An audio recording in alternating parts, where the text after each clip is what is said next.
భీమన్న గారి అల్లుడు బొజ్జ తారకం గారు, భీమన్న గారి కూతురు బొజ్జ తారకం గారి సతీమణి విజయభారతి గారు కారంచేడులో దళితులపై దాడులు జరిగినప్పుడు, హత్యాకాండ జరిగినప్పుడు, దుర్మార్గమైనటువంటి హత్యలు జరిగినప్పుడు పెద్ద ఎత్తున వాళ్ళు పోరాటం చేసి ఆందోళన చేశారు. ప్రధానంగా తారకం గారు, అవును తారకం గారు, పద్మారావు గారు, కత్తి పద్మారావు గారు, తారకం గారు, ఇంకా చాలా మంది ఉన్నారు.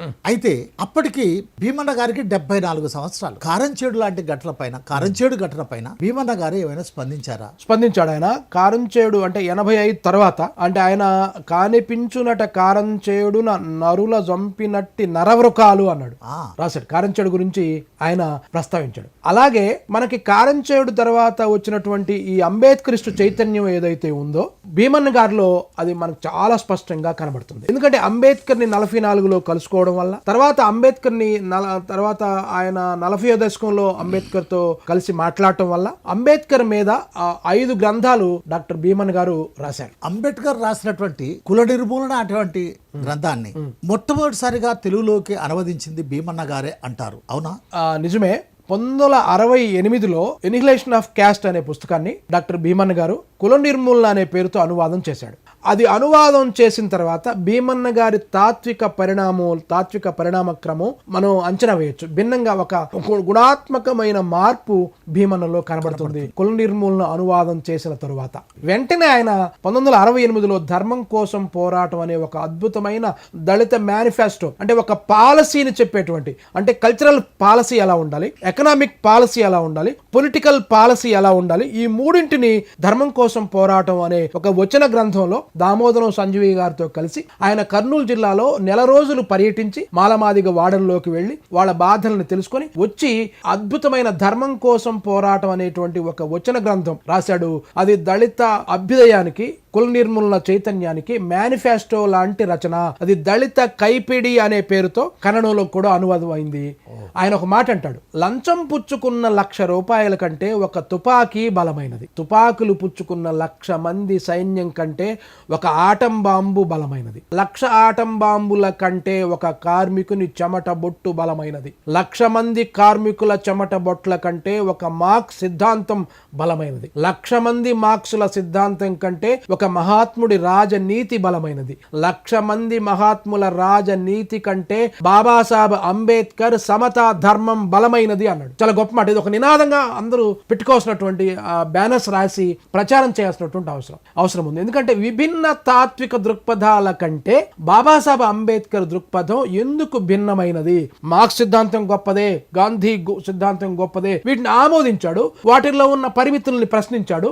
బాబాసాహెబ్ అంబేద్కర్ యొక్క సిద్ధాంతం ఎందుకు గొప్పదో ఆయన చెప్పాడు. అలాగే ఇవాళ 1,00,000 ఎకరాల పొలాన్ని దోసెడు నీళ్లతో సాగు చేసినట్లుగా ఇవాళ ఈ ప్రభుత్వాలు దళిత అభివృద్ధిని చేస్తున్నాయి, అది చాలదు అని కూడా ఆయన చాలా స్పష్టంగా చెప్పాడు. ధర్మం కోసం పోరాటంలో భూమిని జాతీయం చేయాలి, వ్యవసాయాన్ని జాతీయం చేయాలి, అట్టడుగు వర్గాల జానపద కళలను గ్రామాల్లో ఒక ప్రత్యేక కళా వేదికలు ఏర్పాటు చేయాలి. వాళ్ళ ఆది సాంస్కృతిక నిర్మాతలు అట్టడుగు వర్గాల వాళ్ళు, ఆ సంస్కృతిని మనం వాళ్ళ డప్పును, వాళ్ళ కళారూపాలను పరిరక్షించుకోవాలని ఆయన ఒక కల్చరల్ పాలసీ చెప్పాడు దీంట్లో ధర్మం కోసం పోరాటంలో. అలాగే ఇళ్ళు వాళ్ళకి ఎక్కడో హౌసింగ్ బోర్డులో వాళ్ళకి ఇల్లు కేటాయిస్తే ఊరికి దూరంగా ఎందుకు ఇల్లు కేటాయిస్తారో అది అన్యాయము, ఊరికి మధ్యలో చోటు కల్పించాలి, అక్కడ వాళ్ళకి ఇల్లు కట్టించాలి అట్టడుగు వర్గాల వారికి అని 68లోనే ధర్మం కోసం పోరాటంలో